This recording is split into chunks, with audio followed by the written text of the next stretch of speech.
नमस्कार बंधुरा आपनारा देखছেন देशी मुरगी पालन Bangla YouTube channel. West Bengal Paschim Medinipur থেকে আমি রিজাউর মণ্ডল। আজকের বিষয় মুরগি গরমের সময় খাবার কম খায় কেন, ঘরোয়া উপায়ে সমস্যার সমাধান।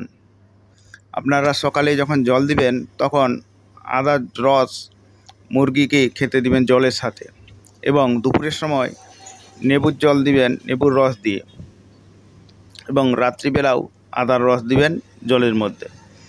আদার রসে মুরগির রুচি বাড়বে, হজম শক্তি বৃদ্ধি হবে, এবং দুপুরের সময় নেবু জল দিলে মুরগির শরীর ঠান্ডা হবে, মুরগি খাবার খেতে চাইবে, এবং মুরগির ওজন সঠিক সময় সঠিকভাবে পাবেন।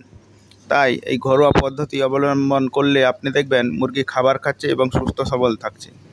তাই মুরগিকে খাবার সঠিকভাবে খাবার জন্যে সকালে আদার রস দিবেন জলের মধ্যে, দুপুরের সময় নেবু জল দিবেন মুরগির শরীর ঠান্ডা রাখার জন্য, এবং রাত্রিবেলাও আদার জল দিবেন মুরগির হজম শক্তি বৃদ্ধি এবং রুচি বাড়ানোর জন্য।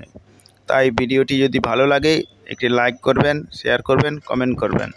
চ্যানেলটি অবশ্যই সাবস্ক্রাইব করবেন, কারণ এই চ্যানেলে হাঁস মুরগির অসুখ বিসুখ সম্বন্ধে আলোচনা করা হয় এবং উপদেশ দেওয়া হয়।